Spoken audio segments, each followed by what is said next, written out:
नमस्कार दोस्तों। और आज की इस वीडियो के अंदर अपने टेली प्राइम सॉफ्टवेयर के अंदर अगर हमने किसी बाइक या किसी कार की अगर हमने कंपनी से सर्विस मेंटेनेंस उसका करवाया है और उसके अगेंस्ट में कंपनी जो हमें उसका इनवॉइस बना के देती है उस खर्चे के अगेंस्ट में, और टैक्स इनवॉइस कंपनी ने दे दिया तो उस टैक्स इनवॉइस के ऊपर कंपनी जो जीएसटी भी चार्ज करती है।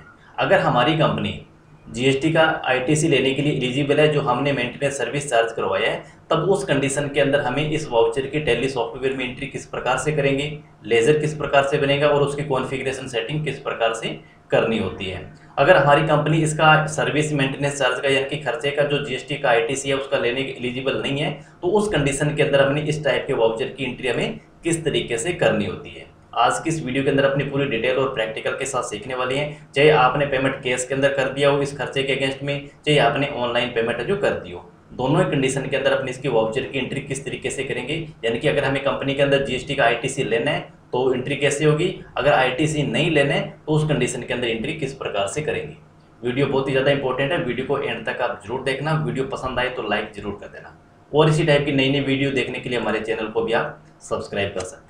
तो सबसे पहले अपने बात करते हैं कि अगर हमारी कंपनी इस इनवॉइस के ऊपर यानी कि जो हमने सर्विस मेंटेनेंस करवाई है बाइक की, कंपनी ने जो टैक्स इनवॉइस हमें बना के दे दिया और इसका अगर हमें आईटीसी लेना है यानी कि जो टैक्स हमारे को लगा इसका इनपुट क्लेम हमें करना है, तो एंट्री किस प्रकार से करेंगे सबसे पहले अपने देखेंगे। तो सबसे पहले आपको करना क्या होगा कि प्रॉपर हमें इसका कंपनी का एक लेजर सॉफ्टवेयर के अंदर क्रिएट करना पड़ेगा।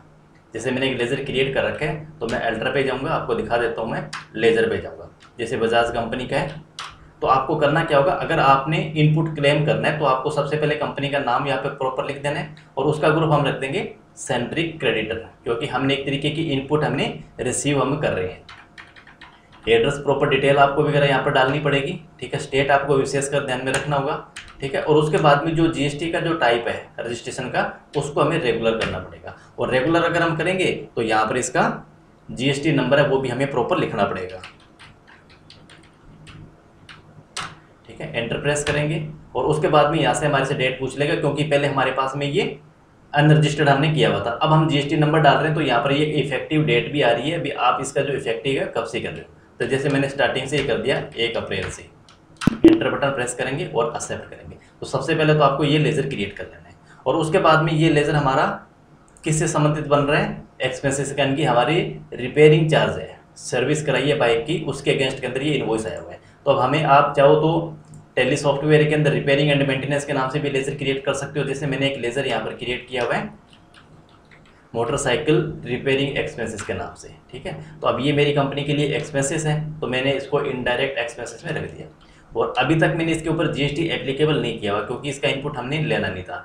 अगर हम जीएसटी को इनपुट लेना है तो आपको इसका एक्सपेंसेस जीएसटी को एप्लीकेबल है जो करना पड़ेगा। उसके बाद प्रॉपर इसका जो एचएसएन कोड है वो एचएसएन कोड भी यहाँ पर हमें इसका मेंशन करना पड़ेगा। इनवॉइस के अंदर आपको सर्विस का लग के भी आया होगा, और उसके बाद में यहाँ पर जो जीएसटी का टैक्स रेट है वो भी हमें यहाँ पर देना पड़ेगा। तो स्पेसिफाइड डिटेल हेयर के अंदर जाएंगे, टैक्सेबल पे जाएंगे, और यहाँ आप देखोगे इसका जो टैक्स रेट है सर्विस का 18% लगा हुआ है, ठीक है ना। और उसके बाद के अंदर यहाँ पर हमारे पास में क्या आ जाएगा, इसको तो आपको नोट एप्लीकेबल कर देना क्योंकि सेस इसके ऊपर लगा हुआ नहीं है। रिवर्स चार्ज आपका है नहीं, यहाँ पर इनपुट टैक्स आपको क्रेडिट करना है, यस है। और टाइप ऑफ सप्लाई के अंदर आपको यहाँ पर सर्विस रखना होगा, गुड्स आपको नहीं करना। एंटर बटन अपने को प्रेस करेंगे, ठीक है। और उसके बाद में जो अपने रूटीन के अंदर परचेज या सेल के अंदर दौरान अपने सीजीएसटी और एचजीएसटी टैक्स का अपने लेजर यूज करते हैं वो लेजर आपको क्रिएट करने होंगे। अगर आपने परचेज सेल की एंट्री कर रखी है इनपुट क्लेम के लिए तो आपको ये सीजीएसटी और एचजीएसटी का एक नया लेजर क्रिएट करने की जरूरत आपको नहीं है, वही लेजर आपका काम आ जाएगा। अब अपने चलते हैं इसकी एंट्री किस तरीके से करेंगे। अब आपको वाउचर पे जाएंगे और अपने परचेज वाउचर को सिलेक्ट करेंगे, ठीक है। जैसे हमने परचेज वाउचर की एंट्री करी, लेकिन यहाँ अब आपको एक मोड चेंज करना पड़ेगा। तो चेंज मोड पर अपने जाएंगे और यहाँ अपने क्या करने वाले हैं, इसको एज ए अकाउंटिंग इनवॉइस करेंगे यहाँ पर इसको, ठीक है। आइटम इनवॉइस नहीं करेंगे क्योंकि हमारे पास आइटम नहीं है, लेजर है। तो अपने यहाँ क्या करने वाले हैं, उस लेजर के अंदर जो वाउचर है इसके ऊपर जो इनवॉइस का जो नंबर है वो इनवॉइस नंबर यहाँ पर अपने मेंशन करने वाले हैं, ठीक है। और उसके बाद में यहाँ पर तारीख दे देंगे 17 अप्रैल की। F2 हम प्रेस करेंगे, 17/4 तारीख कर दी। उसके बाद में सप्लायर का इनवॉइस नंबर भी हमने सेम यहाँ पे लिख दिया। अब पार्टी का अकाउंट नेम के अंदर बजाज प्राइवेट लिमिटेड हमने जो लेजर बनाया हुआ था उसकी डिटेल आ जाएगी। उसके बाद में पर्टिकुलर के अंदर हम जो अभी हमने मोटरसाइकिल रिपेयरिंग एक्सपेंसेस के नाम से जो लेजर बनाया था उसको सेलेक्ट कर लेंगे, और यहाँ पर इसकी जो टैक्सेबल वैल्यू है वो हम लिखने वाले हैं 542 रुपये 37 पैसे, ठीक है। और उसके बाद में टोटली डिटेल जो हमने लेज़र में मेंशन करी थी वो आएगी, और उसके बाद हम लेज़र यहाँ सेलेक्ट करेंगे CGST टैक्स को और SGST टैक्स को। तो आप देखोगे यहाँ पे टैक्स की जो अमाउंट है वो ऑटोमेटिक आ गई 48 रुपये 81 पैसे, 48 रुपये 81 पैसे। इनवॉइस के अंदर अपन बात करें तो यहाँ पर भी ये 48 रुपये 81 पैसे की अमाउंट आ रही है।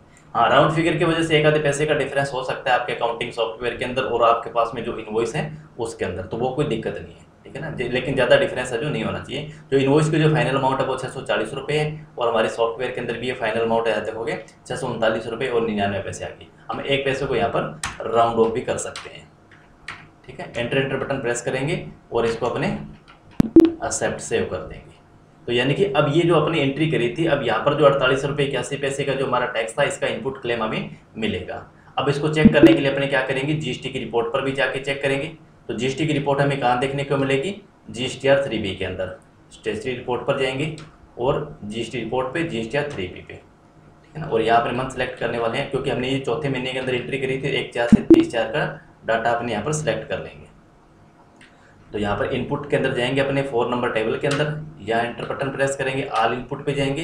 तो इस ऑल इनपुट के अंदर अपने देखेंगे तो यहाँ आप देखोगे ये बजाज का भी आपका लेज़र है जो आ चुका है, ठीक है। और अभी हमने यहाँ पर जो इनवॉइस नंबर दिया था वो इनवॉइस नंबर भी आ गया, और यहाँ पर इसकी 48 रुपये 81 पैसे 48 रुपये 81 पैसे का इनपुट भी हमें मिल चुका है। अगर आप यहाँ पर GSTR 2 देखोगे तो 2 के अंदर भी आपको ये डाटा यहाँ पर दिखने वाला है। यहाँ पर B2B में जाएंगे तो B2B के अंदर भी आपको यहाँ पर दिखेगा ये बजाज प्राइवेट लिमिटेड का ये एक्सपेंस जो हमारा वाउचर की एंट्री हमने करी थी वो आपके इस इनपुट के अंदर मैच हो चुकी है।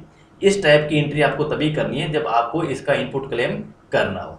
अगर आपकी कंपनी इसका इनपुट क्लेम करना नहीं चाहती है तो इस कंडीशन के अंदर हम इसकी एंट्री किस तरीके से करने वाले हैं। तो सबसे पहले अपने क्या करेंगे, अभी हमने जो एंट्री करी थी इसको एक बार अपने डिलीट कर देंगे।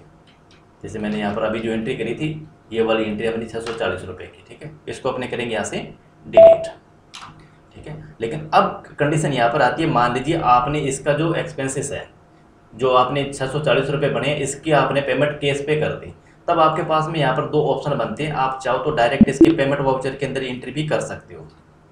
पेमेंट वाउचर आपने किया, एक्सपेंसेस पेमेंट आपने यूज़ कर लिया, और यहाँ पर आपने जो इनवॉइस नंबर है वो आप इनवॉइस नंबर यहाँ पर आप मेंशन कर दो।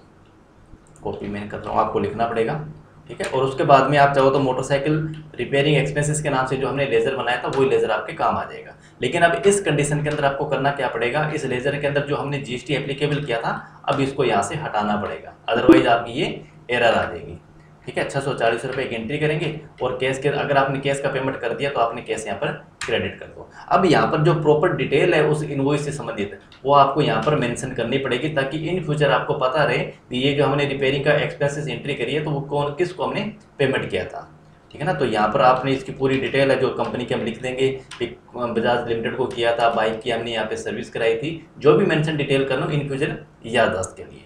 लेकिन अगर आपने इसकी जो पेमेंट है वो कैश की बजाय ऑनलाइन ट्रांसफर आपने करी है, यानी कि आपने बैंक अकाउंट के जरिए आपने ट्रांसफर करी है, तो उस कंडीशन के अंदर फिर आपको यहाँ पर जो यहाँ पर लेजर जो आ रहा है यहाँ पर अब आप उस कंडीशन के अंदर उस बैंक को सिलेक्ट करना पड़ेगा जिस बैंक के थ्रू आपने यहाँ पर इसकी पेमेंट करी है। जैसे मान लीजिए हमने SBI बैंक के थ्रू पेमेंट इसकी करी है QR कोड को स्कैन करके, या नेट बैंकिंग के थ्रू हमने ट्रांसफ़र किया हुआ है, ठीक है। तो उस कंडीशन के अंदर फिर हमने कैश को पेमेंट नहीं करेंगे, फिर यहाँ पर अपने SBI बैंक को क्रेडिट करेंगे, ठीक है। और लेकिन यहाँ पे नरेशन के अंदर वो सेम की सेम इन्फॉर्मेशन हम यहाँ पर लिख सकते हैं। इन फ्यूचर याददाश्त के लिए भी हमने ये जो सर्विस एंड मेंटेनेंस का जो खर्चा किया है वो कौन से इनवॉइस के अगेंस्ट में किया था, किन से कंपनी को किया था, डेट वगैरह, हालांकि डेट वगैरह ऊपर आ जाएगी लेकिन फिर भी अपने पूरी डिटेल यहाँ पर मेंशन कर सकते हैं, ताकि इन फ्यूचर जब हमारी ऑडिट होगी तो हमें ऑडिट के दौरान ये पता रहे भी एक्सपेंसेस कहाँ पर हुआ था, ठीक है। एंटर बटन प्रेस करके यहाँ कर लेंगे, ठीक है। अगर इसके अलावा आप यहाँ पर एक जर्नल एंट्री भी पास कर सकते हो,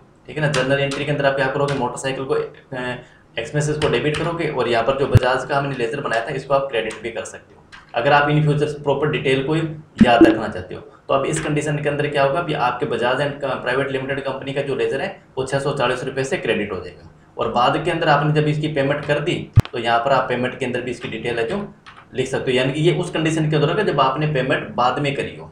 मान लीजिए आपने 17 तारीख के अंदर सर्विस कराई हो, 18 तारीख के अंदर आपने पेमेंट करी हो, तो उस कंडीशन के अंदर फिर वापस बजाज लिमिटेड कंपनी को अपने डेबिट करेंगे 640 रुपये से, ठीक है।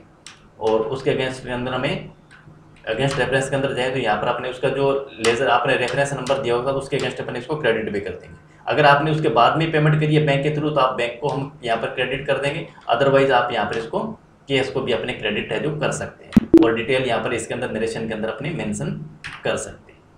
तो आई होप कि इस वीडियो से आपको ये जो इस टाइप के अगर आपके पास में कुछ खर्चों की एंट्री आ जाए तो आपको जीएसटी अगर आपको आईटीसी क्लेम करना है तो कैसे एंट्री करनी है, और नहीं करना तो उस कंडीशन के अंदर आपको किस टाइप की एंट्री करनी है।